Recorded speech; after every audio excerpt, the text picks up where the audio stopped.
Why, thank you for being so thoughtful. The doorbell rings. I'll answer it, Stone says, and starts heading towards the door. Hold it right there, Stone. What have I told you about answering the door? First of all, this is your godless house, and if anybody answers the door, it should be her. Now just cool your heels. It rings again. You want me to get it for you, Mom? Sure, go ahead. I hope it's more flowers. Come on, kids, let's everybody get strapped in. We'll wait for you in the car, Tyree. Happy birthday again, Mom, she says, and gives Gloria a quick peck and squeezes her hand, something she doesn't normally do. I have to pee-pee, Blaze says. Baby Diamond crosses her hands down there to indicate that she has to go too. I didn't have to go, but now I think I do, Stone says, and runs to beat them to the bathroom. Use the one in the other room, Gloria says, and off they go for the girls. Gloria saw that Tyree not only did not put the top back on the crock pot, but had dropped circles of gravy all the way over to the sink. Some things just don't change, she thought, while wiping the counter with a sponge. He could carry the flowers, especially if they were as heavy as the last bouquet. Marvin, what a sweetheart. She goes to the refrigerator to get the eggs out because she wants to start making her cornbread, and drops the whole carton on the floor. Had Gloria been able to see and hear around corners when her son opened the door, instead of another floral delivery, there were 2 uniformed police officers standing there to greet him. They were surprised to see him. Hey, Tyree, what are you doing here? The younger of the 2 officers asked him. My mother and stepfather live here. What's going on, guys? I know this isn't a social visit. Can you step outside for a moment? Yeah, Tariq says suspiciously. He knows this is not going to be pleasant, whatever has happened, because police officers do not ring your doorbell unless it's bad news. Is your mother at home?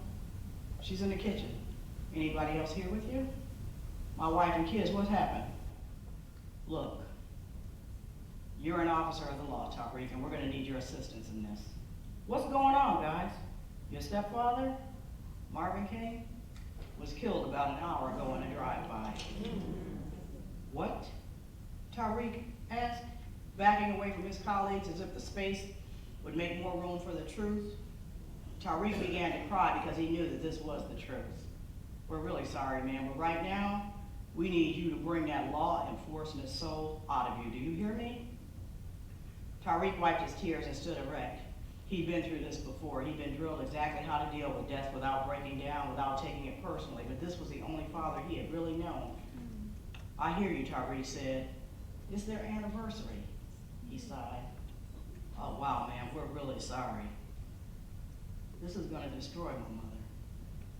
It's probably better, though, if a family member tells her. He is the only family member she has, and he is the only family member here. How do you tell your mother that her husband has been killed? How do you do that? Right then, Tariq's heart didn't have a badge on it. In the next instant, from inside the house, he could hear the kids running down the hallway. He knew they were heading straight toward the front door. Nikki, get the kids and don't let them come outside. She appeared inside the open doorway. What's going on? I need to get them to their parties, and we're going to be late as it is. Hi, Doug. Hey, Jose. Both officers tipped their hats and nodded hello to her, which she thought was unusual. But then again, something told Nikki that this was an indication of something that she knew was not good. Go talk to your wife, the older of the 2 officers said, and ask her to get the kids out of here or take them to a back bedroom. Give us a minute, Nikki, and please, just go back in the house and stay with Mom for a few minutes and I'll be right in. Is everything up? Please, just do it, okay? Okay, she says, gathering up and ushering the children back inside. So exactly what happened, guys? The only information we have is that your stepdad was an innocent bystander. Right there in front of Clarkson's nursery, there were 28 rounds exchanged between gangbangers and 6 stray rounds struck your stepdad. 1 in the head, 3 in the chest, and 2 in the face. He went down at the scene. Do you have anybody in custody? Not yet. When we got to the scene, they were, of course, already gone. You know how they do this shit, man, and we're really sorry to have to be here. The several eyewitnesses have been interviewed by homicide, and they're still over there. Some of those people are just in shock. Do you have any idea which gangs were involved? That's not known to us right now, Tyree, but we're pretty sure it'll be easy for us to ascertain. You know we've been having problems in that area. A couple of these groups are at war. Aren't they always, Tariq said, nodding his head slowly. He, of course, knew this already. Where is Martin? Right now he's on the way to the coroner's office.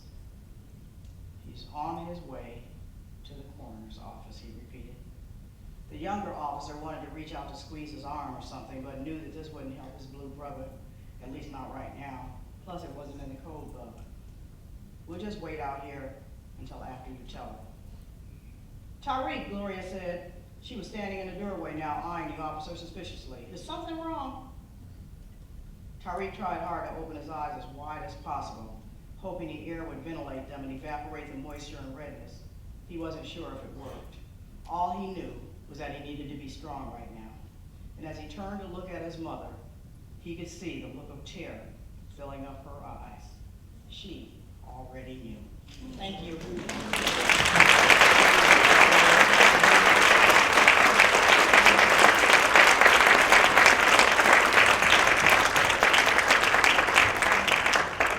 What she just did represents the equation.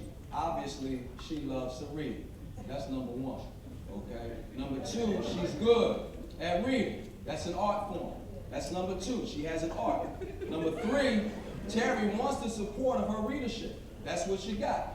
And so she got the support. And we all know that she equated to business for a long time now. In fact, she put a whole lot of us other black authors in business.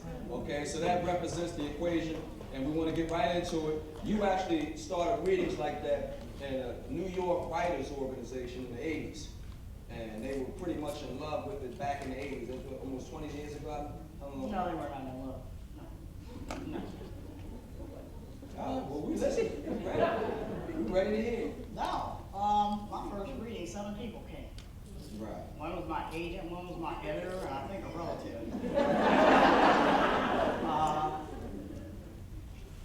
What was your question? 7 people? Where was it? Was it New York or where was it? At NYU. Well, what was your question? Well, we were talking about you starting off your readings. Now, you had 7 people, but that's where you started from. And from that 7 people, it started to grow. But the people that did like what you were doing, they told you to continue to do it in the writing form. No. I was going to do it anyway.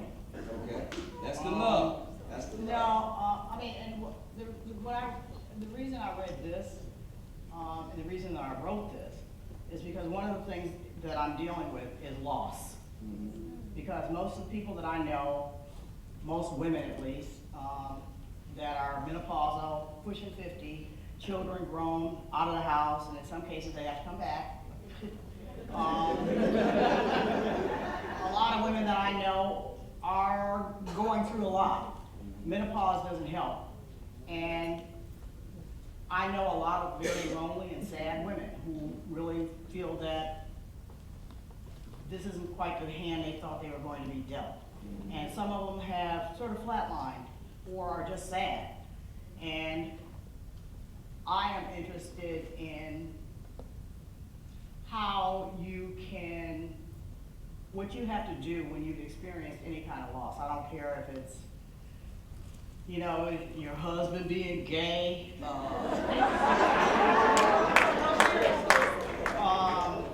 leaving you for a younger woman, or, you know, just being alone. A parent, someone dying, it's not always, you know, death. You can lose your job, but any kind of a loss.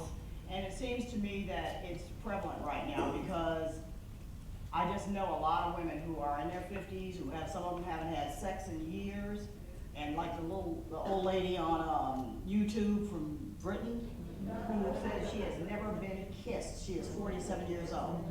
And you know what else hasn't happened if she's never been kissed. And so I'm interested in, and the reason I read this is because the way things happen, you never expect it. This is the way things come at us. We are not prepared for it, which is why it's called trauma.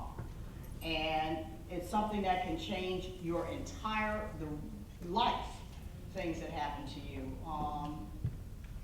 And so I want to be able to show how you recover and how you get your strength back and how you find joy again, because it's important, because some of us don't.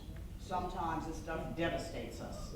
And we don't, some women and some men too, but some of us don't recover. And we settle for not even mediocrity, but a joyless life. and we just play it out.